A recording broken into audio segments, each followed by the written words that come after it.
محمود راتھر سے آزاد کشمیر کے معروف عالم دین شیخ الحدیث مولانا سلیم اجاز نے کہا ہے کہ مساجد اور مدارس سے تعلق کمزور پڑ گیا ہے تو ایمان باقی نہیں رہے گا۔ رزق اللہ کے ذمہ ہے، تعلیم کا مقصد دنیا نہیں بلکہ خالق کی پہچان ہے۔ جب مسجد اور مدارس سے تعلق ٹوٹ جاتا ہے تو ایمان باقی نہیں رہتا۔ ایمان کی اصل جڑ مسجد سے جڑی ہوئی ہے اور یہ رشتہ کمزور پڑ جائے تو پوری امت کا فکری اور روحانی نظام متزلزل ہو جاتا ہے۔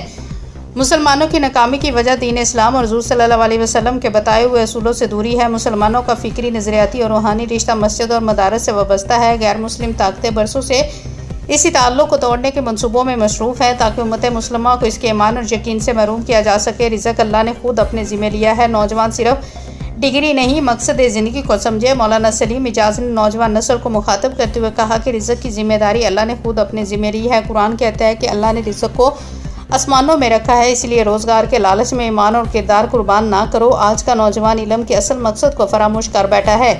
علم حاصل کرنے کا مقصد صرف روزگار یا دنیاوی مرتبہ نہیں بلکہ اللہ کی پہچان اور اپنی اصلاح ہے۔ آج کا طالب علم صرف اسی ایسے منصب اور پیشے کا خواہش مند ہے جس میں دولت اور شہرت زیادہ ہو، لیکن وہ یہ بھول گیا ہے کہ علم کی اصل روح تقویٰ، اخلاق اور قرب الہی ہے۔ ان خیالات کا اظہار انہوں نے مدرسہ تعلیم القرآن ریڑہ میں عظیم الشان دستار فضیلت اور تقسیم اسناد کانفرنس سے بحیثیت مہمان خصوصی خطاب کرتے ہوئے کیا۔ کانفرنس کی صدارت جمعیت علماء اسلام کے نائب امیر مولانا امین الحق فاروقی نے کی۔ کانفرنس سے محترم ادارہ مولانا قاری اشرف علی، مفتی نعیم الرحمان قاری تنویر اور دیگر نے خطاب کیا۔ کانفرنس میں آزاد کشمیر کے نامور علماء کرام، معززین علاقہ، حفاظ، طلباء اور سینکڑوں عاشقان علم دین نے شرکت کی۔ مولانا سلیم اجاز نے نہایت پراثر اور ایمان افروز خطاب کرتے ہوئے کہا کہ مدارس دینیہ اسلام کے قلعے ہیں جہاں ایمان محفوظ رہتا ہے۔ والدین اپنے بچوں کا تعلق مسجد اور مدارس سے جوڑیں کیونکہ جب قوم کا تعلق عبادت گاہ سے ختم ہوتا ہے تو اس کی روح مر جاتی ہے۔ کانفرنس میں فارغ التحصیل طلباء کو اسناد اور دستار فضیلت سے نوازا گیا۔ کانفرنس سے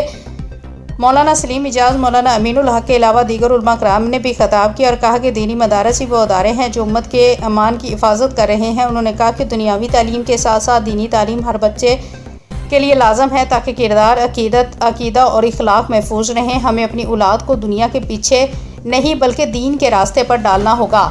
آج کے والدین صرف یہ سوچ کر بچوں کو تعلیم دلوا رہے ہیں کہ وہ افسر یا دولت مند بنے، مگر یہ نہیں سوچ رہے کہ ان کے بچے دین اور ایمان سے کتنے قریب یا دور ہو جا رہے ہیں۔ ہمیں اپنی اولاد کو دنیا کے پیچھے نہیں بلکہ دین کے راستے پر ڈالنا ہوگا تاکہ ہماری نسل ایمان پر باقی رہیں۔ انہوں نے کہا کہ اگر قوم نے مسجد اور مدرسے سے ناطہ توڑ لیا تو ایمان اور اخلاق کا چراغ بجھ جائے گا۔